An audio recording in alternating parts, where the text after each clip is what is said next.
Buenas tardes. Buenas tardes a todas las personas que nos acompañan el día de hoy en esta sesión del Diplomado en Juicio de Amparo. En nombre de la Dirección General de Casas de la Cultura Jurídica de la Suprema Corte de Justicia de la Nación, les damos la más cordial bienvenida. Mi nombre es Benjamín Orozco Gutiérrez. Soy director de la Casa de la Cultura Jurídica en Aguascalientes y estaré con ustedes moderando la sesión de hoy.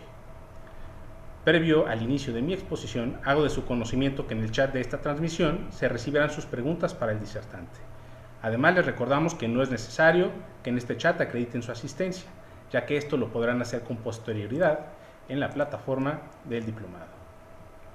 El día de hoy tenemos el honor de contar con la participación del maestro Miguel Óscar Casillas Sandoval, secretario de Estudio y Cuenta en la Coordinación General de Asesores de la Presidencia de la Suprema Corte, quien expondrá el tema Interpretación Jurídica 1, el cual corresponde al módulo 2, Nociones mínimas sobre interpretación y argumentación.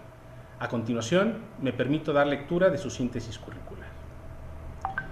Es maestro en leyes por la Escuela de Derecho de la Universidad de Harvard, en la cual estudió como becario Fulbright García Robles, y abogado por el Centro de Investigación y Docencia Económicas CIDE. Fue colaborador en la ponencia del hoy ministro presidente Arturo Saldívar por 5 años, así como investigador jurisprudencial del Centro de Estudios Constitucionales. Actualmente es secretario de Estudio y Cuenta en la Coordinación General de Asesores de la Presidencia y profesor de amparo en el Tecnológico de Monterrey. Bien, dejo la palabra al maestro Miguel Óscar Casillas Sandoval. Adelante, maestro. Muchas gracias, Benjamín. Muy buenas tardes a todas y a todos quienes nos acompañan el día de hoy en esta sesión del diplomado. Es un gusto para mí estar aquí y estoy muy agradecido también con las Casas de la Cultura Jurídica y la Suprema Corte de Justicia. Pues como decía Benjamín, el día de hoy vamos a platicar de interpretación jurídica. En realidad, los dos temas que voy a cubrir el día de hoy y el jueves van a estar referidos a interpretación, solo que hoy nos vamos a enfocar en interpretación legal o interpretación de la ley, y vamos a revisar, digamos, bases teóricas y conceptuales, algunas nociones, o más bien distinciones que son fundamentales sobre el tema, y también vamos a problematizar con algunas escuelas de la interpretación, especialmente con algunas escépticas y otras optimistas, acerca de la posibilidad de hacer interpretación de un modo racional. Y bueno, cerraremos con esta discusión. Y el jueves, que también tendré el gusto de estar con todas y todos ustedes, platicaremos sobre interpretación constitucional. La idea es enfocarnos en interpretación conforme, tanto en su sentido clásico, entendido como preferir aquel significado de una norma que es compatible con la Constitución, o digamos que maximiza la Constitución, como también reparar en algunos usos distintos de la interpretación conforme, que han sido tal vez más expansivos en cuanto a al poder o a la discrecionalidad del Tribunal Constitucional para dotar de contenido los derechos fundamentales y para resolver controversias en los que están implicados los derechos fundamentales de las personas. Veremos también el principio pro persona, un tema que ya es muy conocido por todas y todos ustedes, pero repasaremos un poco la vertiente interpretativa, la vertiente de resolución de antinomias, y bueno, lo que ha dicho la Suprema Corte sobre estas dos nociones, interpretación conforme y principio pro persona. Pero nos vamos a detener con especial cuidado en el test de proporcionalidad, que es el último tema de esta clase, o de este módulo, digamos. El test de proporcionalidad es una herramienta de adjudicación de derechos fundamentales que es muy utilizada en un gran número de tribunales constitucionales, y permite estructurar las razones para alcanzar una decisión cuando existe un conflicto de derechos, un conflicto entre principios constitucionales. Esta sesión sobre interpretación constitucional la vamos a hacer con referencia a 3 casos que me parece ya les fueron señalados, 3 sentencias de la Suprema Corte, y bueno, estaremos utilizándolas como ejemplo para entender primero, qué es la interpretación constitucional, pero tal vez más interesante, cómo concibe la interpretación constitucional nuestro máximo tribunal. Entonces, bueno, un poco ese es el menú para estos 2 días, martes y jueves. Yo estaré encantado de recibir también sus preguntas sobre esta clase, sobre la que sigue o ya en la próxima clase, las preguntas que ustedes consideren pertinentes, también para adaptar un poco la discusión y poder centrarla en aquellos temas que les parecen más interesantes a ustedes. Entonces, bueno, sin más preámbulo, tenemos que abordar la primera pregunta obligada en una sesión sobre interpretación, que desde mi punto de vista es, ¿qué significa interpretar? ¿Qué es interpretar? Y creo que lo primero que hay que notar es que interpretar es un vocablo multiuso. Es decir, puede significar un montón de cosas. Podemos interpretar actos humanos como conductas, qué está haciendo, qué está pensando esa actriz cuando se quedó callada o ese actor que se quedó llorando viendo al vacío, cuál es el motivo de esa escena, esa conducta que, digamos, qué propósito tiene. También podemos interpretar eventos históricos, ¿no? O eventos sociales. ¿Por qué decidió el Pípila cargar una piedra tan grande y poner en riesgo su vida? ¿Cuáles eran sus motivaciones? ¿Qué significó que se reúna la Asamblea Constituyente en determinado momento? Y también podemos, por supuesto, interpretar textos. Y cuando interpretamos textos, lo que hacemos en verdad es atribuir un significado al texto, o bien, y en eso vamos a tomarnos un buen rato de la clase de hoy, decidir el significado de un texto, ¿no? Es decir, establecer qué significado tiene un enunciado escrito. Noten también que interpretación de actos y hechos pues no son excluyentes, ¿no? A veces interpretamos un acto humano o un evento histórico para interpretar a su vez un texto. Por ejemplo, para interpretar alguna norma de la Constitución, queremos averiguar cuál era la intención de una asamblea constituyente.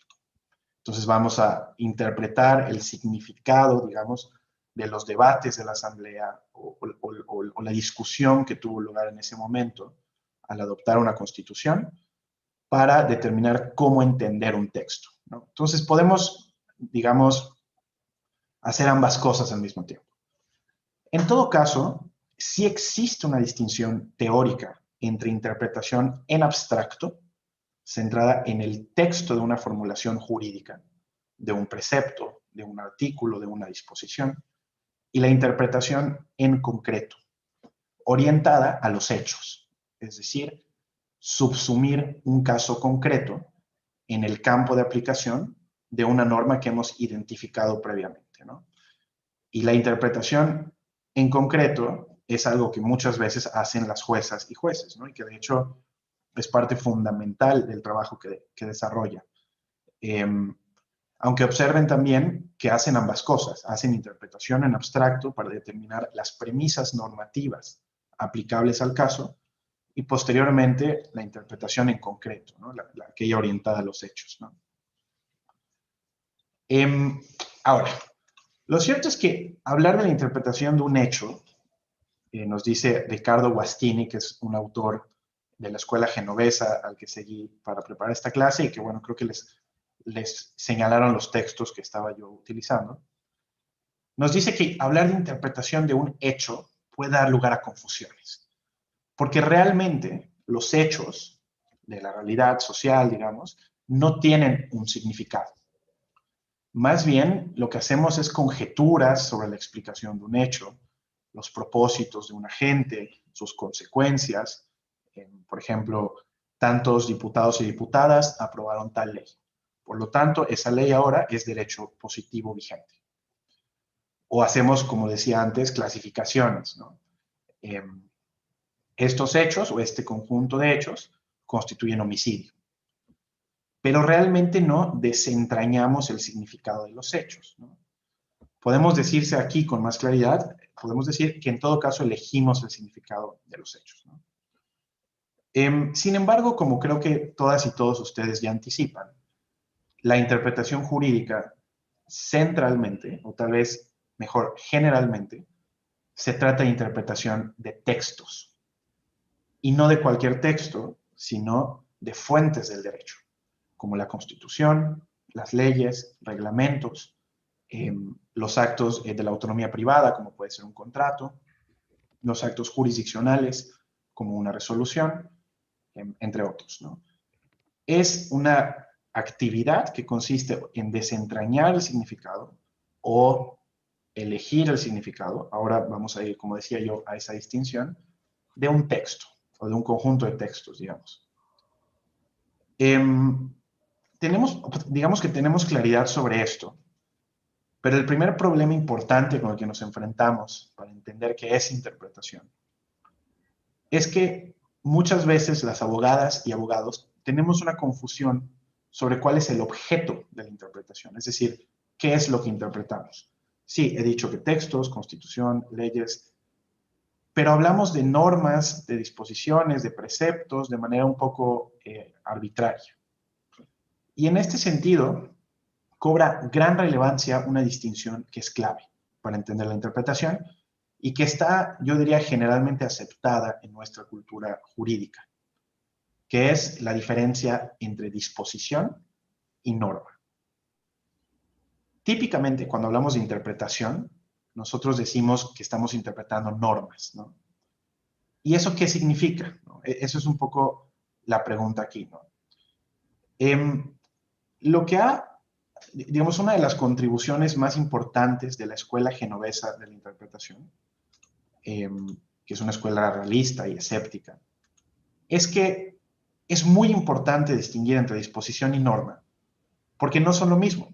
Y esto es un poco tautológico, ¿no? Pero no es verdad que a toda disposición corresponda exclusivamente una norma, ni que toda norma provenga exclusivamente de una disposición. No existe esa relación biunívoca entre disposición y norma, ¿no? Vamos a ver qué posibilidades existen. Generalmente, una misma disposición puede dar lugar a dos o más normas, a veces a muchas más, como ustedes saben, ¿no? Por ejemplo, el artículo primero de la Constitución General, en su prohibición de discriminar, dice: queda prohibida toda discriminación motivada por origen étnico o nacional, el género, la edad, las discapacidades, la condición social, etcétera, ¿no? Ahí hay varias categorías. Esta es una disposición, digamos, este párrafo del artículo primero constitucional, realmente pues es una disposición. Sin embargo, de esta disposición uno puede desprender bastantes normas. Puede desprender que está prohibido discriminar por origen étnico, que está prohibido discriminar por género, que está prohibido discriminar por edad, que está prohibido discriminar por discapacidades, etc. Y cada una de estas normas es importante y tiene, digamos, un valor y un efecto jurídico en sí misma.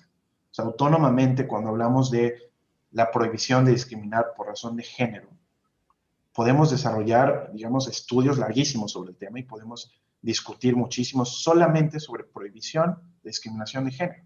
Y esa norma puede dar lugar a resolver un sinnúmero de casos que no necesita hacer referencia a las otras prohibiciones contenidas en el primero constitucional, ¿no? Entonces, este es un ejemplo muy clarito, muy sencillo, de cómo de una disposición, prohibir, que es el párrafo de prohibición de discriminación, se derivan un montón de normas, ¿no? Si se dan cuenta, aquí no tenemos un conflicto en el sentido de que no es que la disposición nos obliga a elegir entre varias normas, ¿no? Simplemente esa misma disposición arroja un árbol de normas distintas que pueden subsistir en principio de forma coherente. Sin embargo, como seguramente ustedes ya anticipan, también puede suceder, y este es el típico caso de interpretación de escuela de derecho, que una disposición sea ambigua y por lo tanto una misma disposición exprese varias normas que no son compatibles entre ellas y tenemos que elegir. Por ejemplo, Este ejemplo lo da Ricardo Guastini en su libro. El artículo 32 de la Constitución española dice: el hombre y la mujer tienen derecho a contraer matrimonio con plena igualdad jurídica. Esa es la disposición.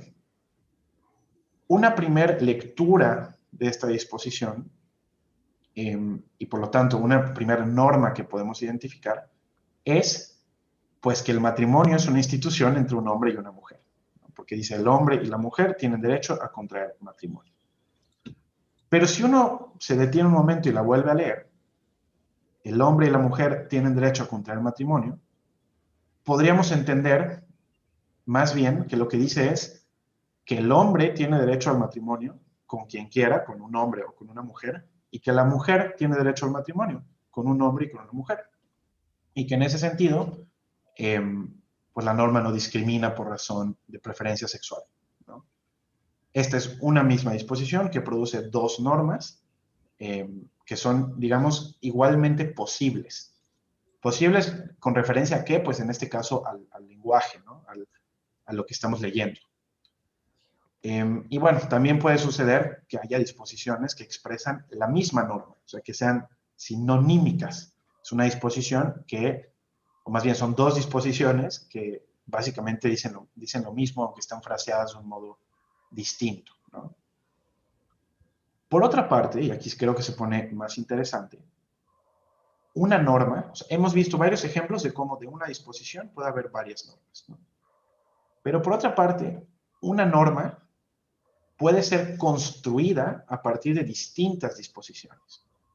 Por ejemplo, la construcción de una norma compleja que establezca el contenido de la libertad religiosa, o por ejemplo, una norma una tesis de la primera sala que resolvió el caso de una menor cuyos padres eran testigos de Jehová, que estuvo en una situación de salud muy crítica y bueno, la Corte estuvo llamada a determinar en esos casos cómo balancear la libertad religiosa de los padres con el derecho a la salud de la menor o con el interés superior de la menor.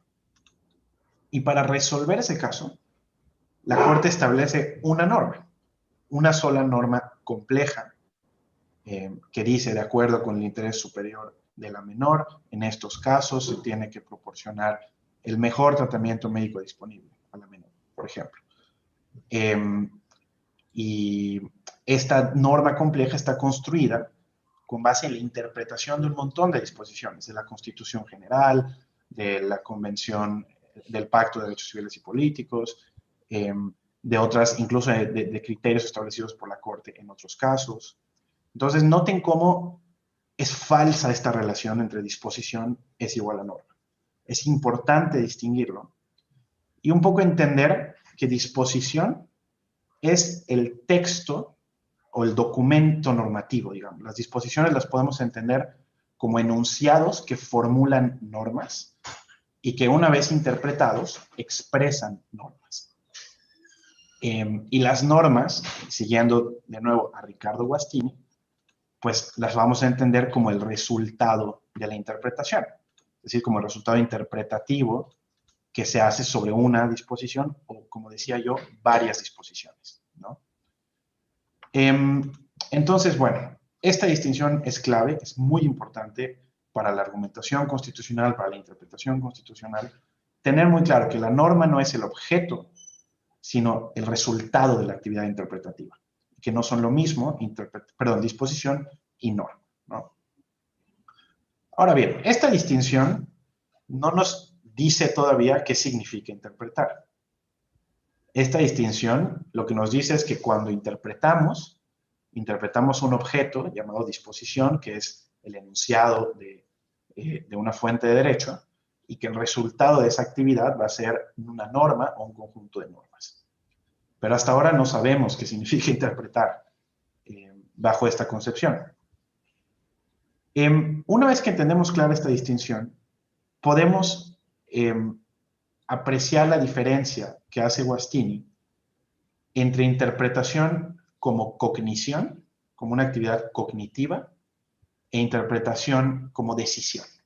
Es una diferencia que ya anunciaba yo hace un poquito cuando hablaba, perdón, de que interpretar es atribuir significado o bien elegir el significado, ¿no?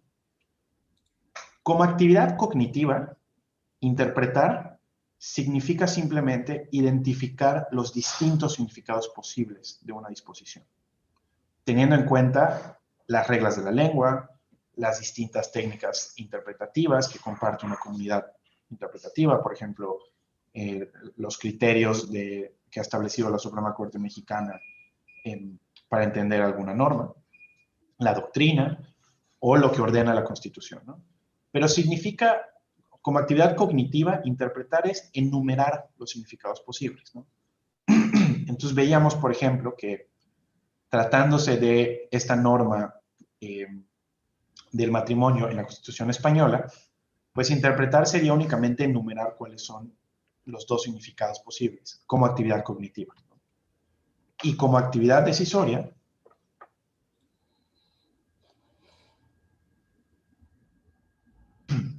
perdón, como actividad decisoria, interpretar significa escoger un significado determinado, descartando los significados restantes con base en algún criterio de decisión.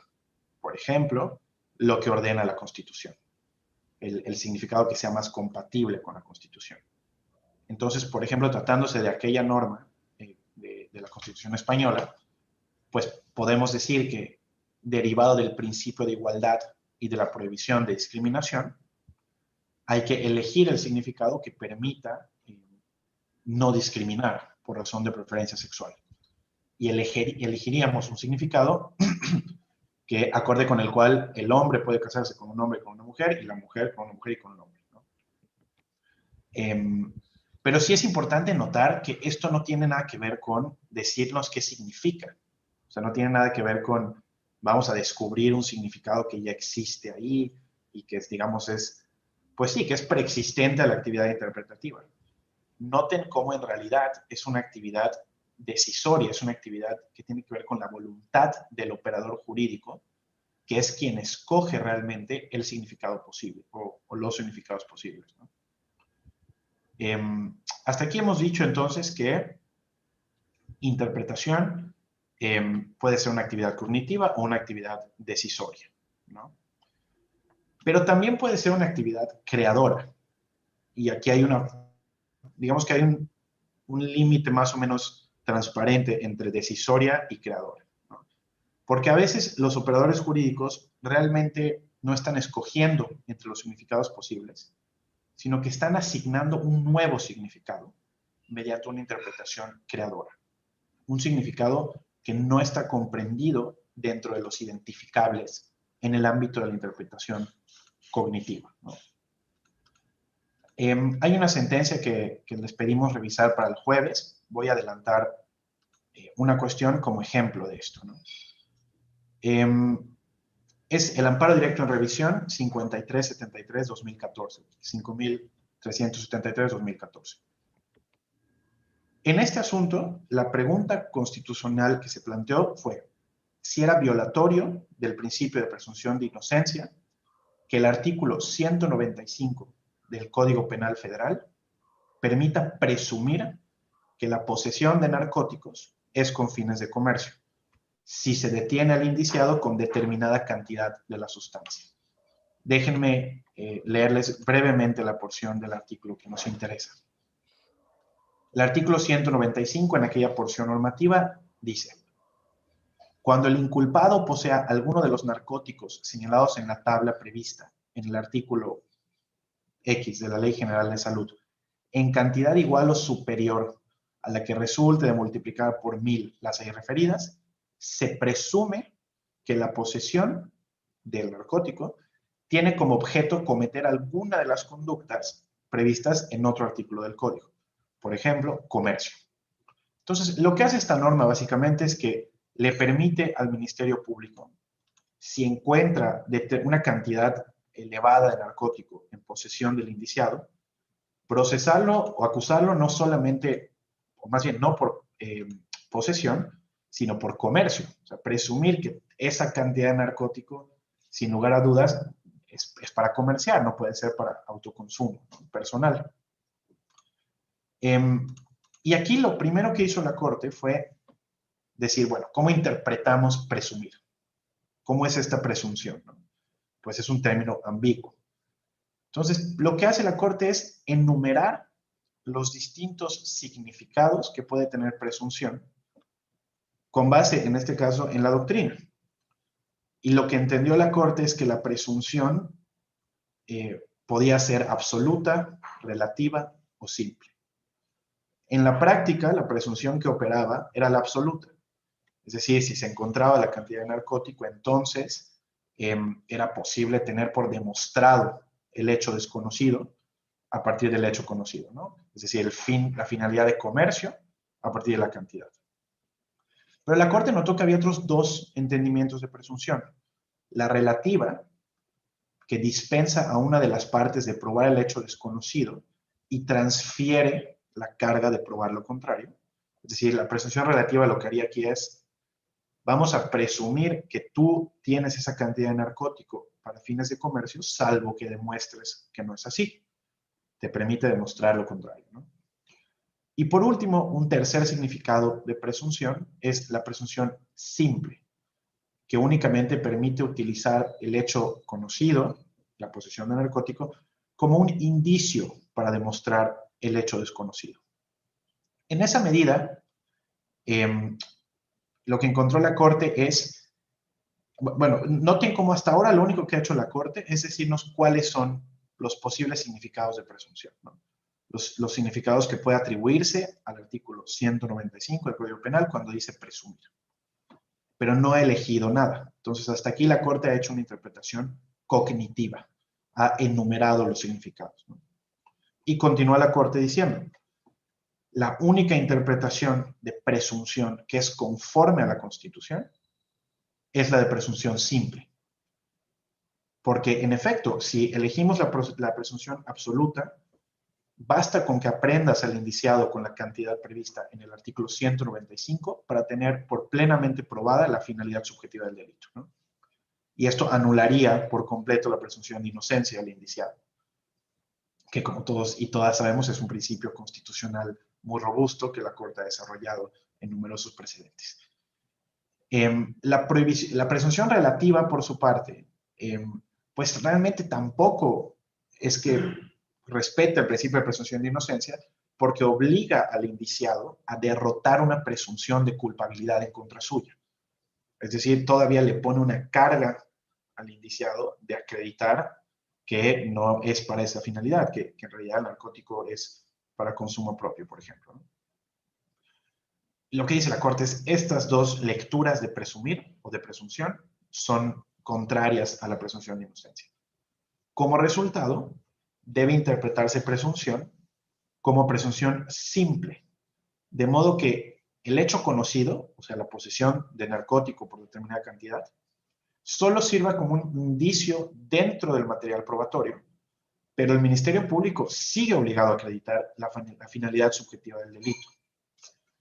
Pudiendo, el Ministerio Público en todo caso lo que podrá hacer es inferir la finalidad de comercio con base en otros elementos como la conformación de la droga, las condiciones y circunstancias de tiempo o el lugar de la posesión, pero no la finalidad de comercio, ¿no?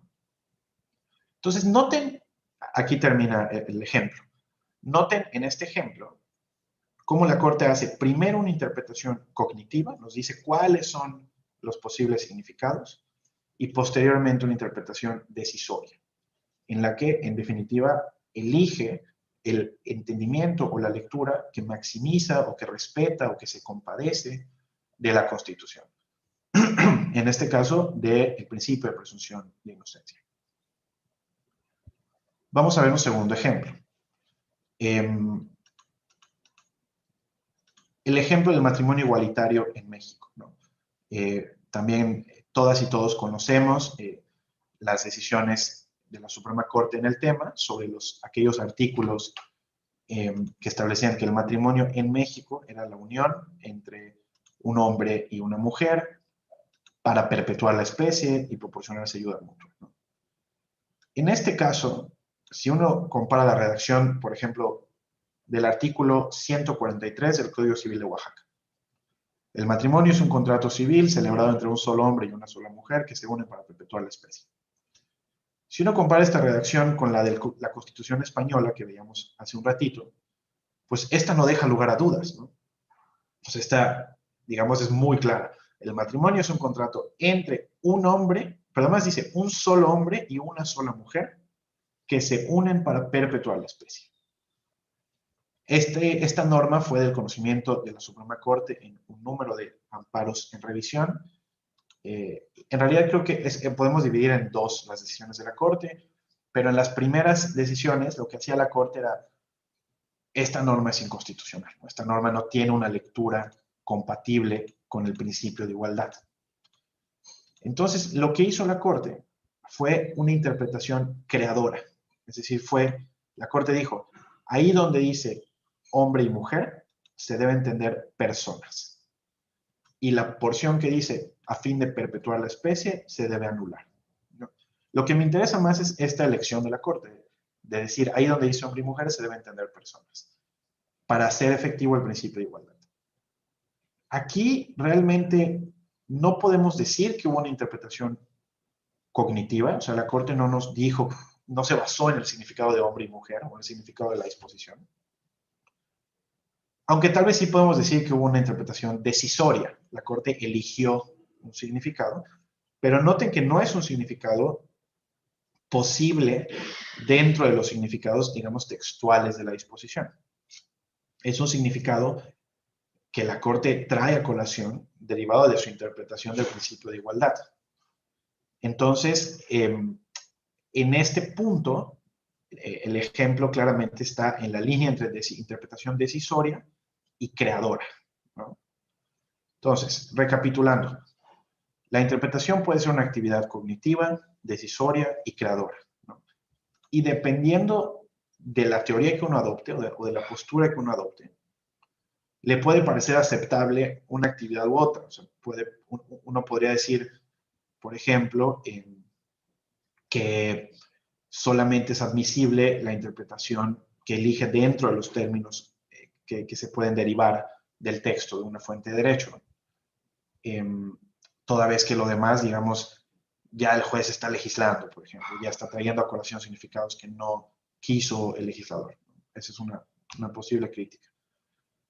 O uno puede adoptar una postura un poco más escéptica y decir, bueno, realmente todo el tiempo las cortes interpretan el derecho, todo el tiempo las disposiciones jurídicas arrojan resultados diversos, muchas veces contradictorios, y es necesario muchas veces elegir. En todo caso, donde no se puede rebasar la frontera es en la construcción jurídica, o sea, en la creación de derecho. Y finalmente alguien puede decir, yo estoy a favor de la creación del derecho. Le corresponde a los jueces, más ahora que todos los jueces y juezas están obligadas a aplicar la Constitución y los derechos fundamentales previstos en tratados internacionales, les corresponde hacer vigente, hacer efectivo ese derecho, permeando su contenido en el orden jurídico a través de la interpretación, ¿no? Entonces, noten que dependiendo de la postura que uno elige, le pueden parecer aceptables las distintas prácticas interpretativas, ¿no? En todo caso, yo en este punto me quedaría con mostrarles que existen esas distintas prácticas interpretativas. Pero sí creo importante notar que en la realidad, sobre todo después de la reforma constitucional de 2011 en materia de derechos humanos, parece aceptable en nuestra cultura constitucional que los jueces y sobre todo la Suprema Corte tengan que hacer construcción jurídica, tengan que hacer creación de derecho a través de la interpretación, sobre todo para definir lo que exige un principio o un derecho fundamental en concreto. Tenemos estos documentos, la Constitución, los tratados, que tienen términos tan amplios, ¿no? Libertad, igualdad, dignidad, que para dotarlos de contenido, pues es, digamos, inevitable emprender un ejercicio de construcción jurídica o de creación de derecho, ¿no? Me parece que en todo caso lo importante es encontrar parámetros para hacerlo de un modo racional y de un modo en el que podamos discutir si es aceptable o no, que exista algún marco de referencia, ¿no? Voy a abordar más esta discusión un poco más adelante cuando hablemos de las escuelas de interpretación.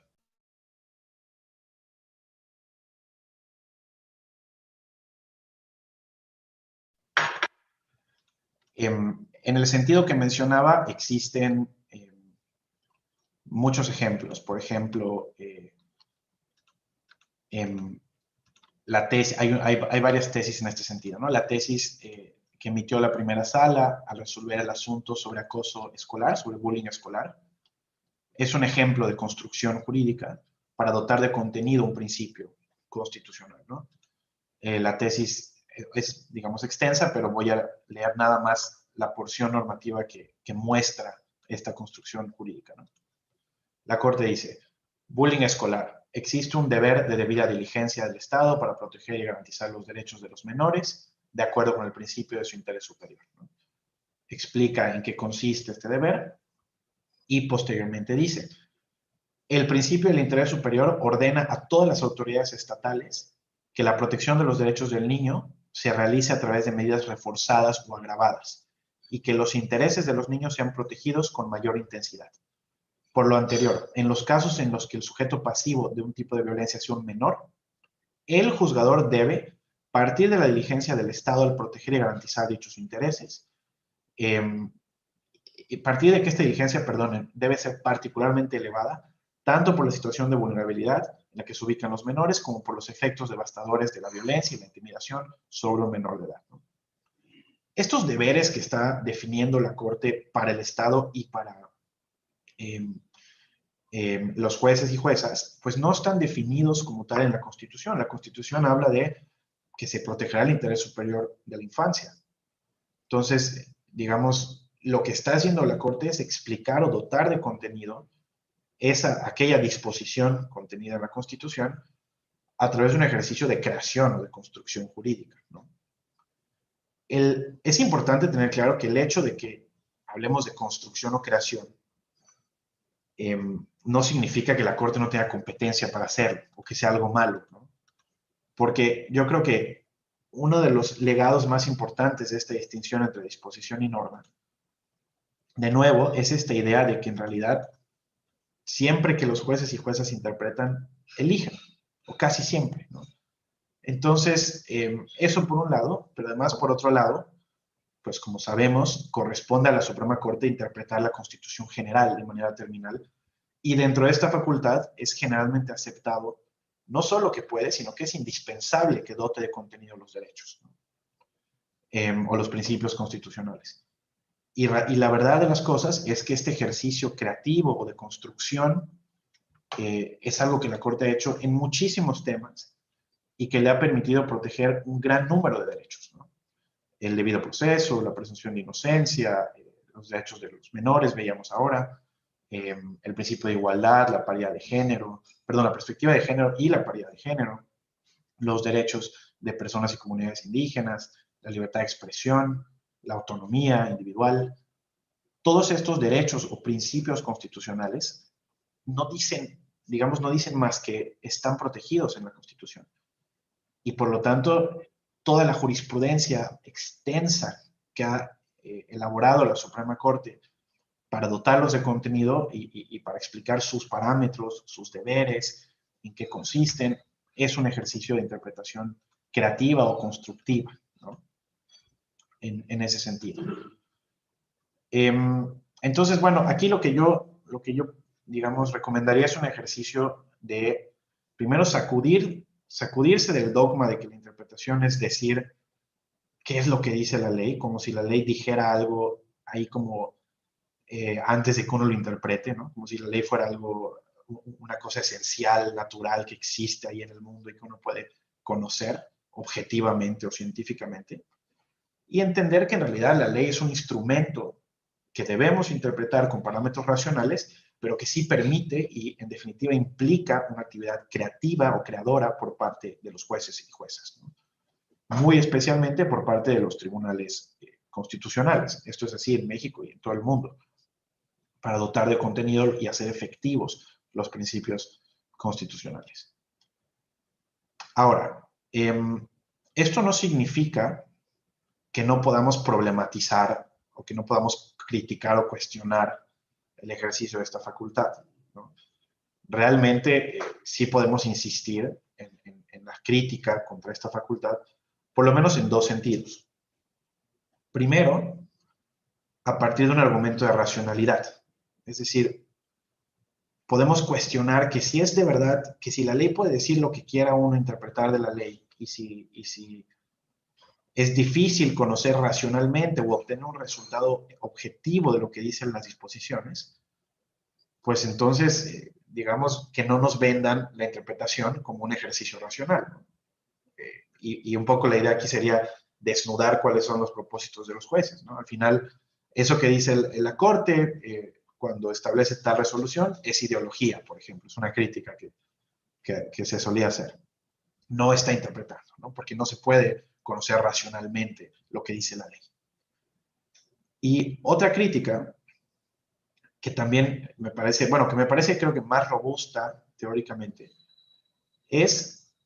viene desde distintas concepciones de democracia y tiene que ver con objetar la idea de que la interpretación de las normas y sobre todo de la Constitución esté en manos de un tribunal o de un grupo selecto de personas, ¿no? Por ejemplo, de las juezas y jueces de este país, ¿no? Por ejemplo. Y alguien podría decir, no, pues es que cómo va a estar la interpretación concentrada en este grupo de profesionales. Es un grupo cerrado de abogadas y abogados, no hay ingenieros, no hay doctoras, no hay científicas, no hay biólogos, que no representan a la población, que no tienen credenciales democráticas, que no representan a la ciudadanía, y por lo tanto es muy cuestionable desde el punto de vista democrático que estas personas estén decidiendo las cuestiones más importantes, ¿no? En torno a estas dos cuestiones, vamos a llamarles la objeción racional y la objeción democrática, tal vez, existen varios autores y autoras y varias escuelas, ¿no? Vamos a hacer ahora un repaso muy breve de estas escuelas para ver cómo se ha discutido el tema de la objeción a la interpretación jurídica por parte de jueces y sobre todo constitucional por parte de tribunales constitucionales, ¿no?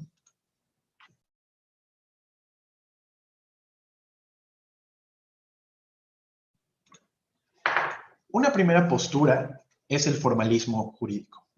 Es una postura que francamente está superada, pero que se corresponde con esta idea de que el derecho es una maquinaria perfecta, cerrada, capaz de arrojar una respuesta correcta para cualquier pregunta o cuestión, ¿no? Piensen aquí en el Código Civil, la idea del Código Civil o del Código Napoleónico, por ejemplo, como este texto gigante que tiene una respuesta para cualquier cosa, ¿no? Se cayó un árbol con frutas de mi vecino sobre mi barda, entonces, ¿de quién es la fruta? ¿Es de mi vecino o es mía? Llovió demasiado y eso arrastró el techo de mi vecino. Todos estos escenarios, como ustedes saben, están previstos por el Código Civil. Entonces, esta noción formalista del derecho concibe a las leyes como, digamos, capaces de darnos una respuesta correcta para cualquier cosa. Esta postura es una postura que francamente cree que toda la interpretación es un ejercicio cognitivo. Es un ejercicio de decirnos qué significa la ley. Es posible, la ley tiene un significado objetivo, racional, válido, ¿no? Como si fuera ciencia, digamos. Pues para esta postura, la interpretación que hacen los jueces o las juezas no es un problema democrático, no es un problema ni epistémico ni democrático, ¿no? Porque es posible hacerlo y porque los jueces y juezas, cuando interpretan la ley, solamente son la boca de la ley. O sea, solamente nos dicen qué es lo que quiso decir el Congreso, ¿no? O la legisladora o el legislador. Frente a esta concepción formalista, y diría yo, francamente superada, existen varias respuestas. Una respuesta muy incisiva es la respuesta de la escuela genovesa de interpretación, que es precisamente la escuela que nos proporcionó la distinción entre disposición y norma. Y la escuela genovesa, pues lo que dice es, o lo que hace evidente, es esta dimensión de decisión, de elección en el significado de las normas, ¿no? Alguien toma esa decisión y lo hace alguien con el poder de tomar esa decisión, ¿no? Y en segundo lugar, una respuesta, digamos, cercana, diría yo, es la escuela realista norteamericana, que plantea que realmente el derecho, o sea, las normas, están llenas de conflictos, están llenas de posibilidades. Cada disposición puede arrojar distintos resultados interpretativos, muchas veces en un conflicto interno y entre ellas, digamos. Por lo que realmente es indispensable reconocer que el derecho no es otra cosa que lo que hacen los jueces. El derecho es la actividad judicial, es lo que los jueces y juezas deciden hacer con el derecho en su actuar cotidiano, ¿no? Y más bien en lo que habría que centrar el estudio no es en si la ley nos permite dar un resultado congruente o no, sino en qué están decidiendo los jueces y por qué lo están decidiendo, cuál es el contexto histórico, político, social de esos jueces y de esas jueces que decidieron ese caso. Y encontrar esas razones, ¿no? La razón por la que se decidió este caso de este modo no es por la ley. La ley tiene muchos resultados posibles, ¿no? La razón tiene que ver con que ese juez tenía una preferencia especial por esta comunidad y por eso los protegía, ¿no? Esta es una perspectiva realista que, digamos, recupera un poco de la escuela genovesa en el sentido de que, digamos, critica la posibilidad racional de conocer las normas, hace esta crítica epistémica, pero insiste además con una cuestión de el objeto de nuestro estudio, de nuestra concentración, debe ser la actividad judicial, ¿no?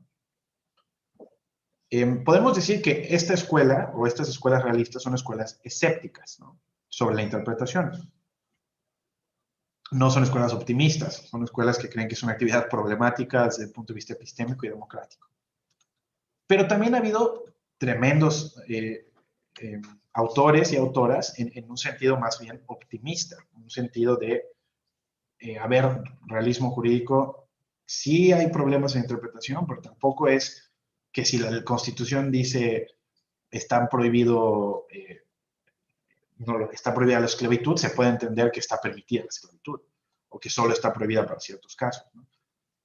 Y aquí me gustaría citar como ejemplo a un autor norteamericano llamado Ronald Dworkin. Y Ronald Dworkin, perdón, un profesor de Derecho de Estados Unidos que se llama Ronald Dworkin.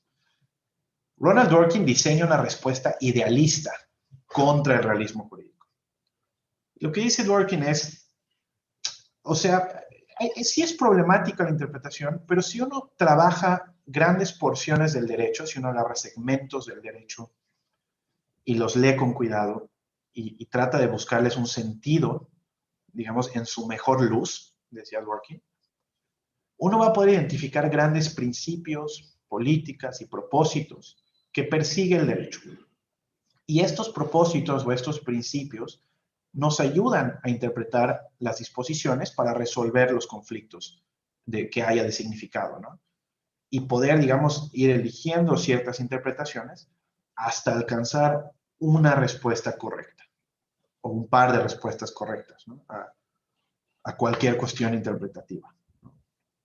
Entonces, digamos, aquí vemos esta como vena optimista de pensar que la interpretación puede ser racional y además uno lo puede hacer racional a partir de los propósitos que se perseguía con la ley, ¿no? Otra postura que a lo mejor podemos catalogar como optimista, a lo mejor, optimista en este sentido que he descrito, puede ser Robert Alexy. Robert Alexy, en su teoría de los derechos fundamentales, nos dice que si una constitución establece la competencia de un tribunal para determinar el contenido de los derechos fundamentales y resolver los conflictos entre los derechos fundamentales, entendidos como principios, y llegar al punto de hacer control constitucional con base en esa interpretación, entonces está plenamente justificado que la Suprema Corte o un tribunal constitucional nos diga qué dice la Constitución, ¿no? Al final, cuando el tribunal interpreta la Constitución, lo que está interpretando es la expresión máxima de la voluntad popular, ¿no? Es la Constitución general, es lo que la gente quiso expresar como valores más elevados, ¿no? Entonces, para él es como una necesidad más o menos natural, no natural, pero digamos que no es problemática, que la Corte o las subcortes se involucren con la interpretación de la Constitución extensiva y la apliquen, porque están nada más aplicando la expresión de la voluntad popular y obedeciendo el mandato que les da la Constitución de hacer control constitucional, ¿no? Es una, digamos que podríamos decir que es una respuesta institucional a las objeciones realistas contra la interpretación o contra la posibilidad de hacer interpretación de un modo racional, ¿no? Pero también hay vertientes muy críticas y muy vivas en el debate contemporáneo que a su vez contestan a Dworkin y contestan a Lexi, que un poco lo que plantean es la interpretación, y sobre todo la interpretación constitucional, no es otra cosa que decir el significado de las cuestiones más importantes de una sociedad. De cómo va a ser nuestra democracia, de cómo tiene que ser nuestra igualdad, de cómo tiene que ser nuestra libertad, de cómo funciona nuestra libertad de expresión, de cuál es el límite de la libertad de expresión. Y esta actividad tiene que regresar al pueblo, tiene que regresar a la gente. Y tienen que ser las personas, y no un tribunal, y no un grupo de profesionales en derecho, quienes decidan estas cuestiones, ¿no? Y aquí, por ejemplo, me gustaría citar a Jeremy Waldron, que lo que dice es, existe una pérdida democrática, un costo democrático muy importante al centralizar la interpretación constitucional en un órgano, en un grupo de personas que no tienen credenciales democráticas y que no representan a la población, ¿no? También por ahí dice Jeremy Waldron, no es cierto que si la interpretación constitucional la hace en este grupo de profesionales, va a resultar mejor, ¿no? Hay muchos ejemplos de cortes supremas en el mundo que han interpretado la Constitución de modos muy problemáticos, muy garrafales. Y bueno, digamos, no es como natural, casi como dice Dworkin, que si tenemos control constitucional y si tenemos una Corte Suprema interpretando la Constitución, el resultado va a ser óptimo o va a ser mejor, ¿no? Y pone varios ejemplos, me parece que de Nueva Zelanda, de Canadá y de Reino Unido, si no me equivoco, de cuestiones que no decidieron las Cortes, que decidió la gente a través de referéndums, y que muestran que el resultado fue óptimo, que las cosas salieron muy bien, que la política pública se puede diseñar y se puede decidir desde la gente. Y bueno, que pone el énfasis, ¿no?, en la importancia de la deliberación entre ciudadanas y ciudadanos para decidir estas cuestiones, ¿no? También es muy importante el trabajo de Mark Tushnet, de Gargarella, en este sentido, ¿no? Entonces, bueno, el punto un poco de esta primera aproximación es entender que no está grabado en piedra, no es ciencia la interpretación, y qué cosa es interpretar tampoco. Es una cuestión que está sujeta a debate. Por un lado, desde un plano conceptual, o sea, desde el punto de vista de qué significa interpretar, hasta dónde llega la actividad interpretativa. Pero también, por otro lado, hay un debate muy importante sobre si es válido interpretar desde un punto de vista más bien democrático, ¿no? O sea, si es válido o es admisible tener la interpretación centralizada en ciertos órganos y que no sea algo, digamos, que en realidad compete a las personas o que debería estar en manos de la ciudadanía a través de la deliberación y de la participación de todas y todos, ¿no? En todo caso, digamos, yo no tengo la respuesta correcta. Estos son debates pues, que tiene gente que lleva pensando en esto muchísimo tiempo, que ha leído muchísimo de esto. Y es un debate muy vivo, es un debate que uno no puede zanjar en este momento. Ni el debate epistémico, ni el debate democrático, ¿no? O el debate racional y el debate democrático. Yo lo que quisiera un poco es cerrar esta sesión llamando a reflexionar sobre cuál ha sido el papel de la Suprema Corte, ¿no?, de la Suprema Corte mexicana y en general de las juzgadoras y juzgadores del Poder Judicial Federal, dándole alcance y dándole efectos y dándole vigencia a la reforma constitucional de 2011, aprovechando que, como saben, este año se cumple la década desde su aprobación. Y creo que ahí, me parece a mí, tenemos un buen resultado. Un resultado que podemos evaluar en términos positivos, derivado de entender que la interpretación es una actividad de construcción, de creación, racional, pero construcción al final, que tiene ciertos propósitos, como decía Dworkin, que pueden inspirar la interpretación, no se trata de hacer un disparate, y que ha permitido la protección de distintos grupos, especialmente de grupos vulnerables, a través de dotar de contenido los derechos y lo que significan los derechos y lo que exigen los derechos mediante la actividad interpretativa, ¿no? Creo que me parece que con esto lo dejaría el día de hoy, para mañana empezar con el principio de interpretación conforme, perdón, y con la revisión de los casos que les pedimos revisar.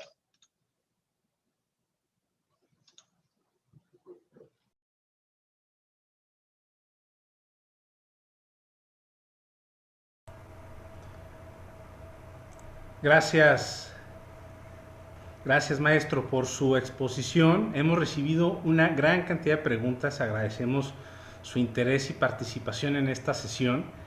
Tenemos un buen tiempo para poder leer todas y tratar de desahogar la mayoría de ellas.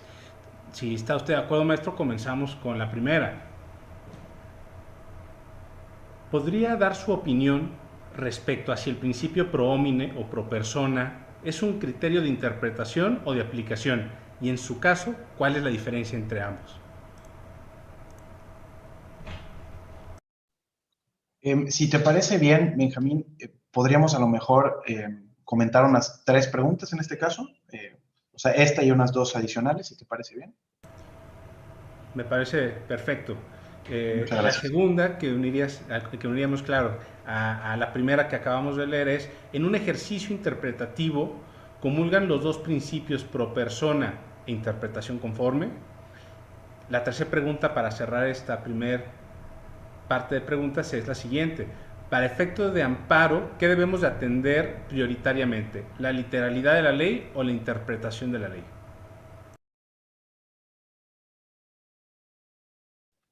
Muy interesantes las 3 preguntas. Muchísimas gracias, Benjamín, y a nuestras y nuestros estudiantes. A ver, vamos a empezar con la primera, ¿no? Sobre si el pro homine o el pro persona es un criterio de interpretación o aplicación. Esto, en principio, lo vamos a cubrir el día de mañana, pero con mucho gusto adelanto cuál es mi opinión, y mi opinión es un poco siguiendo la doctrina constitucional de la Corte en el tema, ¿no? El principio pro persona se ha entendido, el principio pro persona está en la Constitución y nos dice que se debe garantizar la máxima protección de los derechos fundamentales a la persona. Y lo que ha hecho la Corte es que tiene como 2 vertientes. Por un lado, el principio pro persona funciona como un criterio interpretativo para leer las leyes del modo que maximicen la protección de los derechos humanos. Es decir, si uno tiene, digamos, la posibilidad de construir de un modo más expansivo una disposición, de un modo que se proteja mejor un derecho, el principio pro persona le ordena que así lo haga, ¿no?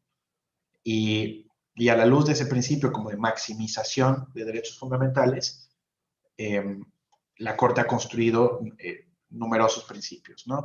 Se me ocurre ahora, por ejemplo, la muy rica doctrina que tiene la primera sala en materia de derecho familiar, y muy particularmente en materia del interés superior de la infancia, en la que realmente ha dotado de contenido de forma expansiva, diría yo, el significado de este principio, pero también ha reinterpretado muchas instituciones como guardia y custodia, por ejemplo, de un modo en el que se permita cuidar mejor a los menores, ¿no? Cuidar cuáles son sus intereses, en qué sentido son vulnerables, qué cosas tiene que estar muy pendiente el juez de cuidar a fin de protegerlos, ¿no? Qué factores tiene que tomar en cuenta para decidir si está mejor en un hogar o en otro, por ejemplo, ¿no? Entonces, aunque en estas sentencias no se mencione pro persona, no se diga de acuerdo con el principio pro persona, porque en verdad es, digamos, un principio ya inherente a la práctica judicial o interpretativa, pues creo que son un ejemplo claro del principio pro persona operando para guiar o impulsar la protección más amplia para las personas a través de la interpretación.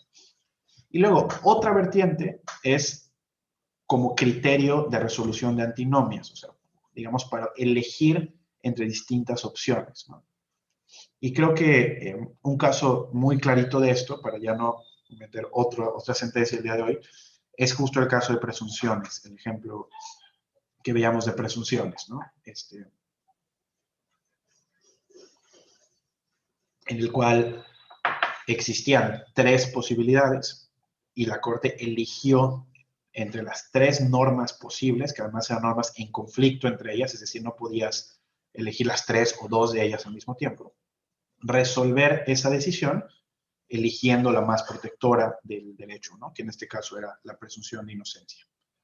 Entonces, me parece que puede ser un criterio interpretativo y un criterio de resolución de normas y en ese sentido de aplicación del derecho, ¿no?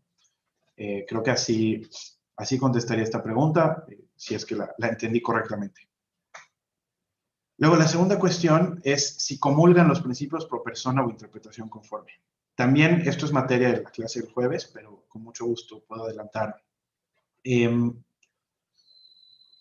Justamente cuando la Corte elige el significado de presunción simple en vez de los otros dos, está haciendo interpretación conforme, ¿no? Está diciendo que esta norma se tiene que interpretar conforme a la Constitución y por eso la elección interpretativa la orienta a escoger presunción simple, porque es la lectura, de nuevo, que no descarga al Ministerio Público de su obligación de probar, que no impone al particular el deber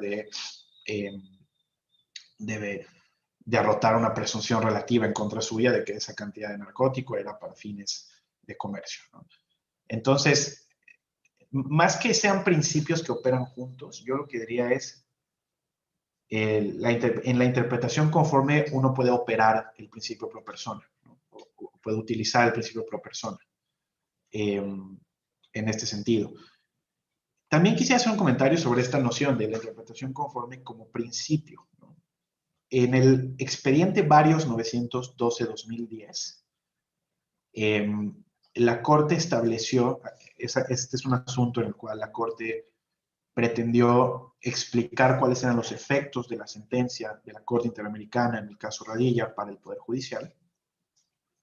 En ese asunto la Corte entendió que al hacer el control de convencionalidad ex oficio, los jueces o juezas tenían que hacer primero una interpretación conforme en sentido amplio, y ahí hay como una lectura de interpretación conforme como principio, luego una interpretación conforme como la hemos entendido en esta clase, que es la elección de la norma que sea compatible a la Constitución, conforme a la Constitución, y si esto no es posible, inaplicar la norma, ¿no? Este primer punto, interpretación conforme en sentido amplio, dice la Corte, podría reconstruirse como un principio de interpretación conforme, y lo que nos dice es que las juezas y jueces tienen que leer el orden jurídico completo, de forma integral, a la luz de los derechos humanos y a la luz de la Constitución y de los tratados en la materia, ¿no? Creo que en este sentido se parece mucho al principio pro persona en su vertiente interpretativa, ¿no? O sea, se parece mucho a este lineamiento de construir las normas del modo que maximicen la protección de las personas, ¿no? Entonces, creo que es una pregunta interesante porque tendría este matiz que acabo de hacer. Y finalmente, para efectos de amparo, debemos estar a la literalidad de la ley o a la interpretación. Lo que pasa es que estarse a la literalidad de la ley, o sea, el significado literal o textual de la ley, es también interpretación. Es un tipo de interpretación. Sigue un canon interpretativo que puede ser un canon textual, por ejemplo, ¿no? Entonces, creo que, perdón, tengo acá a mi perro, está haciendo un poco de caos. Entonces, la cuestión realmente es, para efectos de amparo y para efectos, yo diría en general, del derecho, uno está obligado por la Constitución a preferir la interpretación que maximice los derechos de las personas o la protección de la persona. Si la interpretación literal o textual es la que maximiza los derechos de la persona, es la que mejor protege al individuo, a la familia, al hombre, a la mujer, a la comunidad en cuestión, me parece bien preferir la literalidad de la norma. Pero si la literalidad de la norma es insuficiente o más aún no es una opción ideal porque su lectura literal nos conduce a un resultado inconstitucional, a un resultado que viola derechos, creo que uno tiene que preferir otra interpretación, ¿no? Hacer una interpretación conforme y preferir una interpretación que proteja mejor a la mujer o, o al hombre. Creo que esa sería la respuesta a estas primeras tres preguntas. Bien, continuamos con las siguientes tres preguntas. ¿Cuál es el método interpretativo más adecuado en términos de protección de derechos humanos? Segunda, para interpretar no es obligatorio tomar en cuenta la exposición de motivos, el contexto social de la época en la que se creó la norma e incluso la motivación que tuvieron los legisladores. Y por último, la interpretación creadora de la Corte, si hace derecho, si lo construye, ¿está invadiendo al poder legislativo? ¿Está integrando la ley? ¿Atenta contra el principio de división de poderes?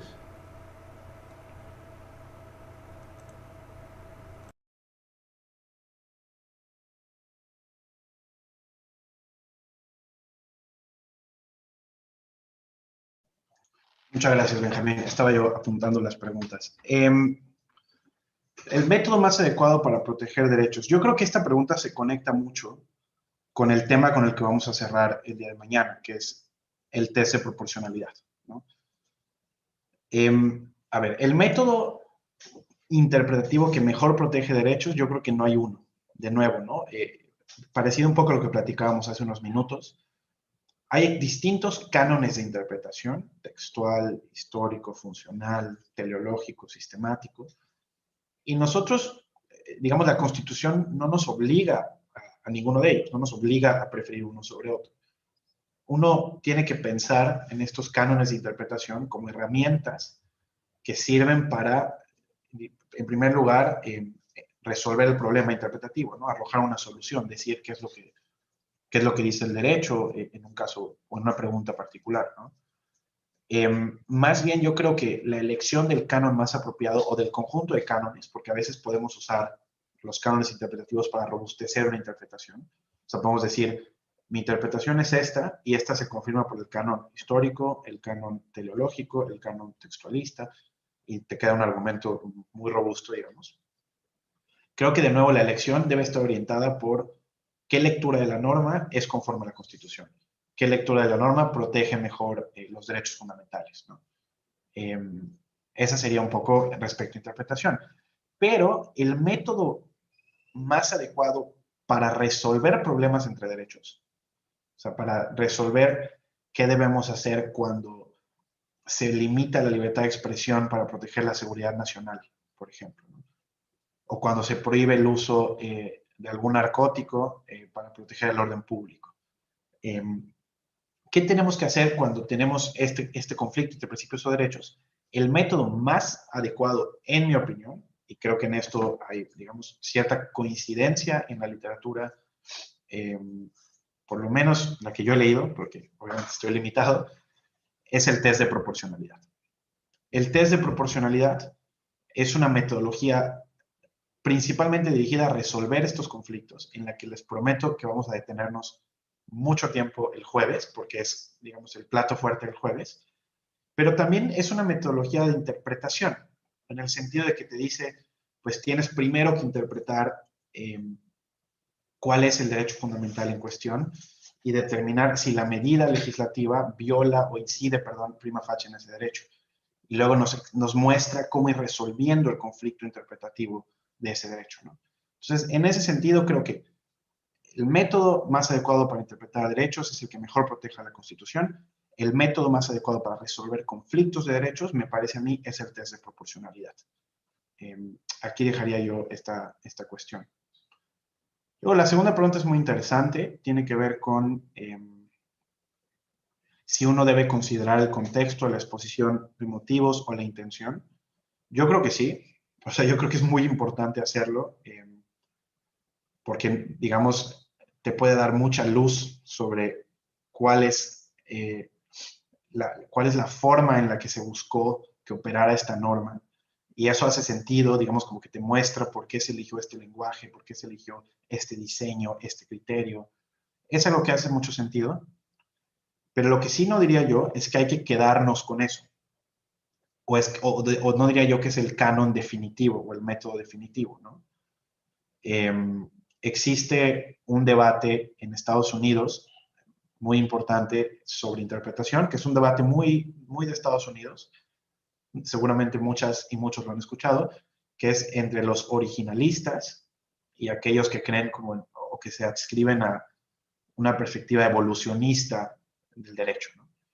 Y los originalistas, o la postura originalista, está muy comprometida con esta idea de la Constitución la hicieron los padres fundadores hace muchos años, hay que interpretarla de acuerdo con el propósito que se buscó en ese tiempo, ¿no? Esa escuela ha variado últimamente, no últimamente, pero tal vez de unos años para acá. Ya no se trata de buscar qué tenía en la mente el padre fundador, sino más bien cuál era el significado habitual de los términos en ese momento, ¿no? Como decía nuestro estudiante o nuestra estudiante, en el contexto histórico y social en el que se adoptó esa ley, ¿no? El problema es que, y este método te dice que ese es el único, esta escuela, perdón, originalista, te dice que el método de identificar cuál era el significado en ese momento es el único válido para interpretar la Constitución, y que cualquier otro método es antidemocrático, ¿no? O excedería las competencias del Poder Judicial, ¿no? El problema, como muchas y muchos de ustedes seguro se imaginan, es que es difícil resolver los problemas de hoy con base en, con base en el pasado, ¿no? Con base en las lecturas del pasado. Y muchas veces una interpretación estrictamente originalista te deja sin respuesta o te da una muy mala respuesta para un problema práctico del presente, ¿no? Y es necesario recurrir a otros cánones de interpretación. Aquí entra a colación la otra escuela que les platicaba, que sería la evolucionista, que te dice, no, la Constitución es un texto vivo, es un texto que evoluciona en el tiempo y que tiene que responder a las necesidades de la gente en el momento particular, ¿no?, del que se trate. Entonces no podemos seguir leyendo la Constitución con base en lo que se pensaba o lo que significaba hace 200 años o 300 años para resolver problemas de 2021, ¿no?, o de 2020. Y pues en ese sentido entran otras técnicas interpretativas que son válidas, ¿no? Repito, este es un debate muy de Estados Unidos, no es un debate mexicano, no es un debate que haga sentido en México, porque en México en realidad no tenemos esta confrontación de posturas, ¿no? En México los tribunales y la Suprema Corte utilizan una variedad de métodos interpretativos orientados principalmente por la finalidad de proteger derechos fundamentales, ¿no? Creo que esa es la segunda. ¿Me podrías repetir la tercera, Benjamín, por favor? Creo que no la apunté. Claro, por supuesto. La tercera pregunta es la interpretación creadora de la Corte. Si hace derecho, si lo construye, está invadiendo al Poder Legislativo, está integrando la ley, atenta contra el principio de división de poderes. Ok, perfecto. A ver, esto tiene otra vez que ver con la objeción democrática que conversábamos, ¿no? Hay quienes piensan que sí, hay quienes piensan que, de nuevo, o sea, que la labor del Poder Judicial es simplemente decirnos qué dice la ley, ser la boca de la ley y quedarse dentro de los significados posibles. Y que si no hacen esto, si hacen interpretaciones creadoras, como dice nuestro estudiante, exceden su competencia, ¿no?, o su ámbito de atribuciones. Yo que creo personalmente, yo creo que no. O sea, yo un poco lo que creo es, esa es la función de un tribunal constitucional. O sea, la función de un tribunal constitucional es, pues, aplicar la Constitución, darle vida a la Constitución, darle eficacia a la Constitución a través de sus sentencias, ¿no? Al final, a ver, no podemos perder de vista que la Constitución es un documento, sobre todo la Constitución mexicana, es un documento de avanzada que tiene una promesa de justicia social y de derechos fundamentales muy, muy importantes, ¿no? Es una Constitución que no la podemos seguir viendo nada más como una carta de buenas intenciones o como un documento con compromisos políticos, ¿no? Un poco la mística detrás o la justificación detrás de una interpretación mucho más creativa o constructiva, diría yo, de la Constitución, Pues es la idea de que la Constitución ordena estas cosas, ¿no? O sea, es la Constitución la que ordena que existe igualdad, es la Constitución la que ordena que exista derecho a la salud, que existe una distribución equitativa de los recursos. Entonces, digamos, no es que se esté inventando estas cosas el Tribunal Constitucional, ¿no? Lo que está haciendo es darle efectos materiales a lo que ya ordena la Constitución, ¿no? Un poco es lo que yo diría. Continuamos. Las siguientes 3 preguntas. ¿La presunción de inocencia es una especie de presunción simple? Siguiente. ¿La hermenéutica es una forma de interpretación y la argumentación es tratar de convencer? Por último, cuando se cuestiona la constitucionalidad de una norma en asuntos en los que no aplica la suplencia, ¿el juez debe realizar una interpretación conforme o debe sujetarse a los conceptos de violación? A ver, ¿podrías repetir las preguntas, Benjamín? Te escuché un poco cortado en esta ocasión. Perdón. Sí, sí, claro que sí, maestro. Repito, la primera pregunta, ¿la presunción de inocencia es una especie de presunción simple? Siguiente, ¿la hermenéutica es una forma de interpretación y la argumentación es tratar de convencer? Finalmente, cuando se cuestiona la constitucionalidad de una norma en asuntos en los que no aplica la suplencia, ¿el juez debe realizar una interpretación conforme o debe sujetarse a los conceptos de violación?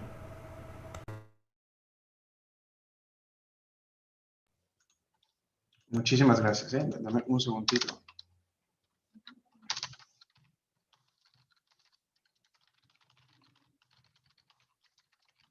Ok. Respecto de si la presunción de inocencia como principio constitucional es una presunción simple, no. La presunción de inocencia es un principio constitucional que tiene varias vertientes, que establece, digamos, distintos mandatos de actuación, que tiene, digamos, una naturaleza propia y es distinta a la presunción simple como la entendió la Corte en el caso que platicaba, ¿no? Solo para que quede como muy claro. Lo que entendió la Corte en ese caso es que derivado de la presunción de inocencia, que le exige al Ministerio Público acreditar plenamente la culpabilidad del indiciado, la norma de presumir, que estaba en el artículo 195 del Código Penal Federal, tenía que leerse como una presunción simple, ¿no? Es decir, solo para no confundir los términos, una cosa es el principio constitucional de presunción de inocencia y otra cosa es la presunción de la que hablaba el 195. Esa presunción no era definitivamente una presunción de inocencia, era una presunción de que la cantidad de narcótico que tenía la persona tenía el propósito no solo, digamos, de tenerla en su coche o en su casa, sino de comerciar con ella, por ejemplo. Y que eso se podía presumir solamente por el hecho de que que rebasaba determinada cantidad, ¿no? Esa es la presunción de hecho que establecía el 195 y que es distinta a la presunción de inocencia como principio constitucional, ¿no? Que tiene, como decía, varias vertientes, ¿no? Como carga de la prueba, como regla de trato extraprocesal, etc.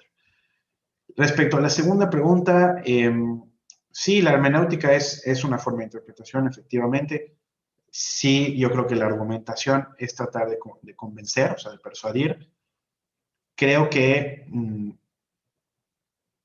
la clave está en que tengas parámetros, de nuevo, racionales para la interpretación y para la argumentación constitucional. Es decir, que tú tengas un marco de referencia sobre el cual construyas tu interpretación, que sea aceptable por la otra persona, ¿no? Por el tribunal al que estás intentando convencer, por tu contraparte o por el cliente, digamos.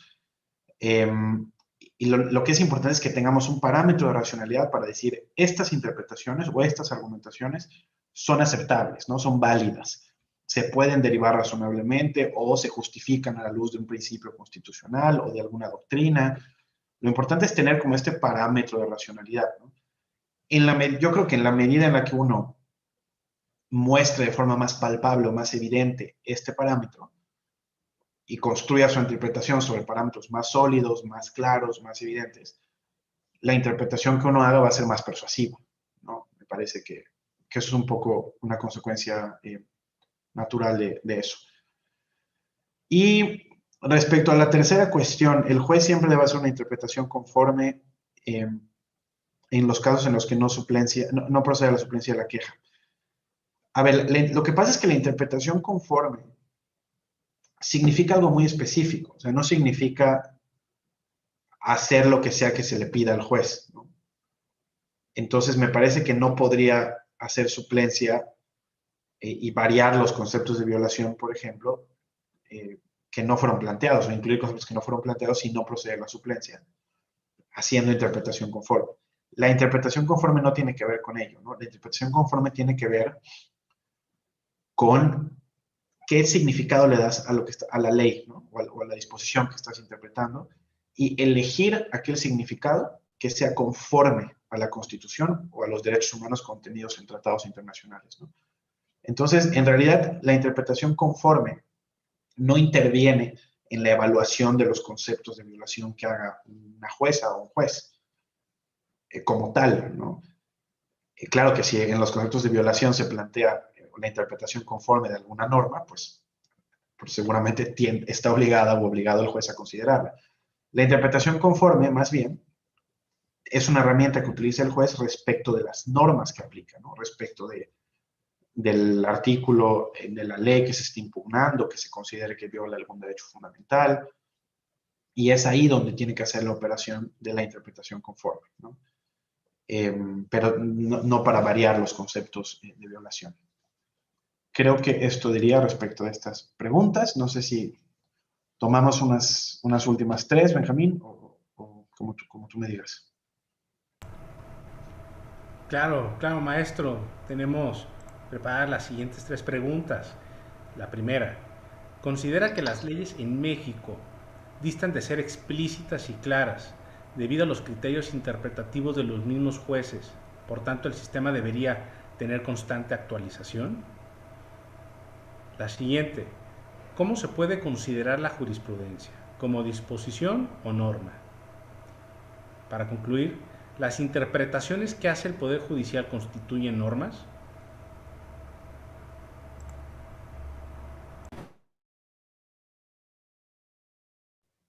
Si quieres, Benjamín, podemos ver una más porque voy a contestar la 2 y la 3 juntas, si te parece bien. Por Me favor. parece muy bien, desde luego. La que uniríamos a este bloque es la siguiente. La interpretación creadora tiene potencial de ser arbitraria. ¿Qué criterios tiene la Corte para evitar este resultado en el caso del principio pro persona y otros criterios interpretativos en derechos humanos?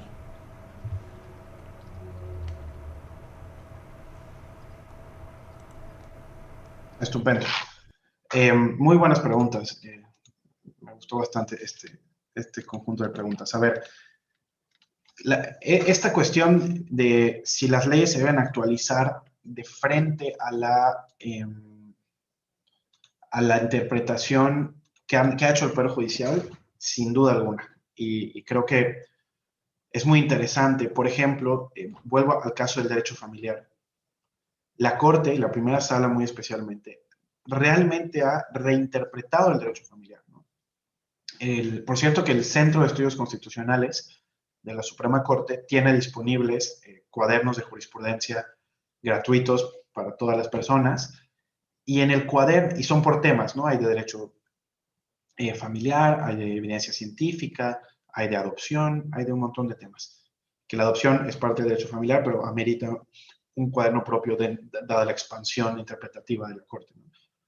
En el cuaderno de jurisprudencia de derecho familiar, eh, y creo que tiene un libro también el SEC, que es la constitucionalización del derecho de familia, uno puede ir y constatar cómo ha transformado el Código Civil o los códigos civiles y familiares la jurisprudencia de la Suprema Corte, y muy especialmente a la primera sala, ¿no? Realmente le ha dado un sentido muy distinto a un conjunto de instituciones, decía yo hace rato, guarda y custodia, adopción, en casos de alimentos, de pensión alimenticia o de compensación, de necesidades de los menores, de derecho a la salud, en fin, un sinnúmero de casos en los que o de problemas en los que la Corte ha reinterpretado el código para darle una solución que verdaderamente proteja a las personas vulnerables, sea el menor o la niña, sea la mujer que es objeto de violencia familiar en algún caso de ese tipo, sea la persona que está en una situación de desbalance frente a su cónyuge, de un modo, digamos, o a un grado tan intenso, que muchos códigos civiles no hacen sentido hoy si uno los abre sin tener en cuenta la jurisprudencia de la Suprema Corte. Realmente, yo como lo visualizo mentalmente, es como si estuviera el código y estuviera escrito por arriba y por abajo y por los lados en otra tinta a mano todo lo que la Corte ha reinterpretado, ¿no? Con la finalidad de hacer efectivo el interés superior del menor, con la finalidad de proteger los derechos fundamentales. Y bueno, creo que es un desarrollo muy interesante que ha dado lugar a que se hable cada vez más de la constitucionalización del derecho de familia. Yo diría que es un proceso que se está expandiendo a otras áreas del derecho, o que se ha expandido ya a otras áreas del derecho. Recomiendo muchísimo consultar los cuadernos de jurisprudencia del SEC, del Centro de Estudios Constitucionales, porque ahí lo que hace el centro es un esfuerzo muy importante por reseñar los casos más importantes o los casos paradigmáticos en los que la Suprema Corte ha reinterpretado las instituciones o le ha dado otro sentido a las instituciones en aras de proteger mejor a la persona, ¿no? Entonces, a ver, sobre si creo que se deben actualizar o reformar las leyes, yo lo que creo es que una abogada o un abogado necesita conocer la jurisprudencia de la Corte hoy más que nunca para entender las instituciones, ¿no? Y eso implica no solo transformar cómo uno se capacita como abogado, sino la enseñanza del derecho, ¿no? O sea, la enseñanza del derecho ya no se puede hacer únicamente con un código en la mano. Se tiene que hacer considerando la jurisprudencia que ha establecido la Suprema Corte y los tribunales del Poder Judicial de la Federación, dándole sus alcances expansivos y sus efectos reales a un cúmulo de derechos humanos muy importantes a lo largo de varias instituciones, ¿no? Entonces, bueno, eso es lo que yo diría. La segunda, la jurisprudencia es disposición o norma. Me gustó mucho la pregunta porque es un ejemplo que yo tuve que haber dado de entrada. La jurisprudencia es el claro ejemplo de una norma. La jurisprudencia no es otra cosa que la interpretación de disposiciones. Cuando se emite la jurisprudencia, ya sea que hablemos aquí de tesis de jurisprudencia o en general de la doctrina constitucional, la doctrina de la Corte al interpretar la ley o los derechos, lo que está haciendo es establecer normas. Normas que son el resultado de la interpretación de las disposiciones, ¿no? Entonces, justamente la jurisprudencia es una excelente pregunta porque justamente la jurisprudencia es el ejemplo claro en México de la diferencia entre disposición y norma, ¿no? Las interpretaciones que hace el Poder Judicial, ¿cómo podemos hacer que no sean arbitrarias?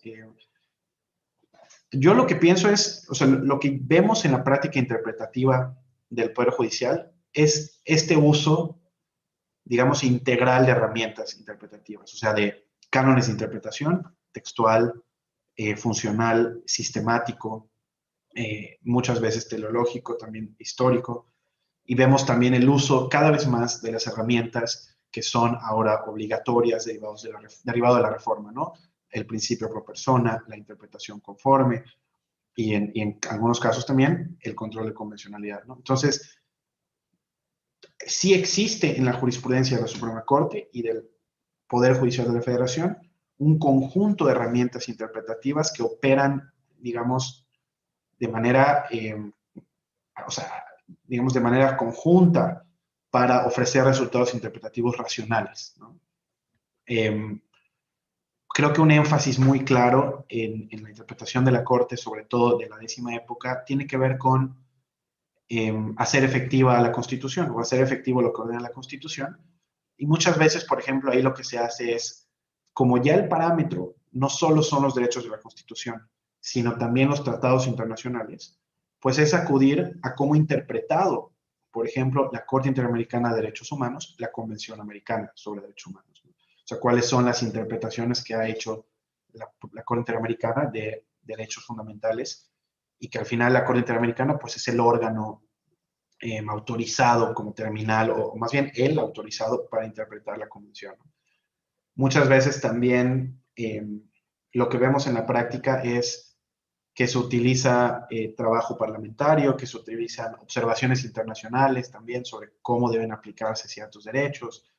Entonces, en fin, si hay un cúmulo de criterios o una red de criterios que vemos que la Corte usa y que el Poder Judicial de la Federación utiliza. En el caso, por supuesto, de los tribunales colegiados, de los juzgados de distrito, vemos también una aplicación de la jurisprudencia de la Corte Mexicana, o sea, cómo retoman los precedentes de la Corte Mexicana para interpretar. Y también creo que una práctica muy valiosa es la propia Corte Mexicana utiliza sus propios precedentes para interpretar, ¿no?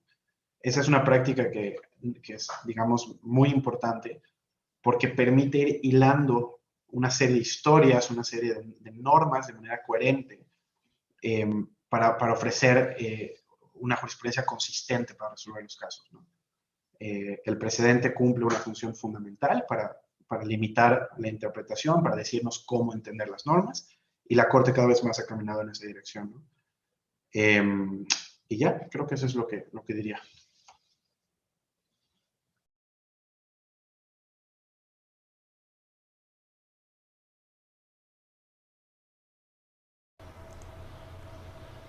Bien, maestro, ya para en la parte final de esta sesión, ¿desearía agregar alguna conclusión antes de cerrar?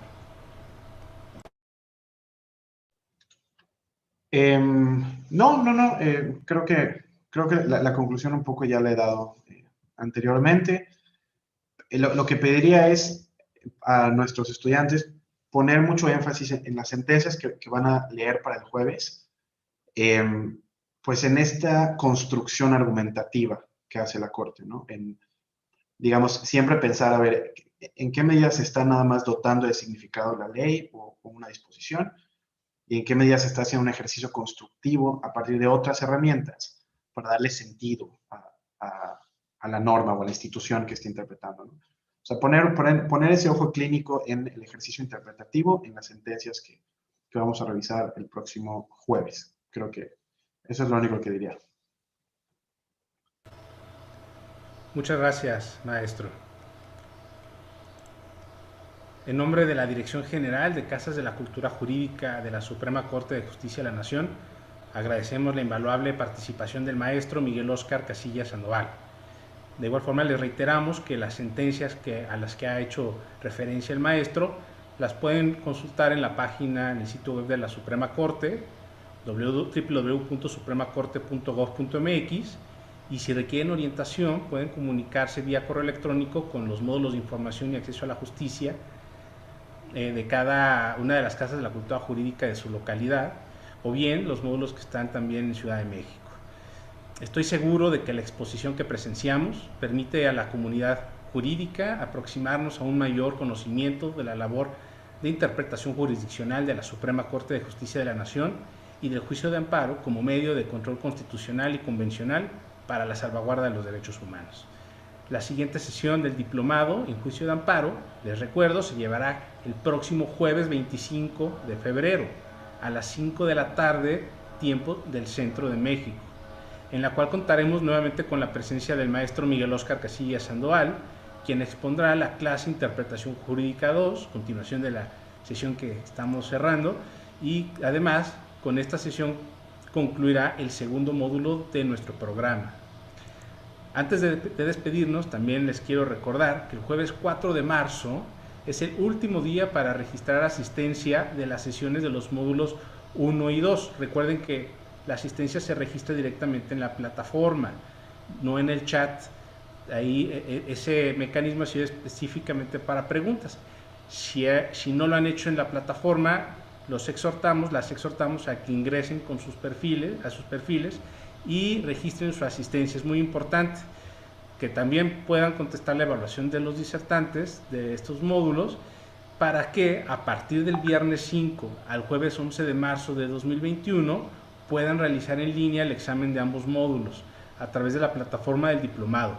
Si requieren orientación, de igual forma en las casas de la cultura jurídica, vía correo electrónico estaremos pendientes de darles la orientación que ustedes necesiten. Siendo todo por hoy, agradezco a todas las personas que nos han acompañado. Les deseo una excelente tarde y hasta pronto.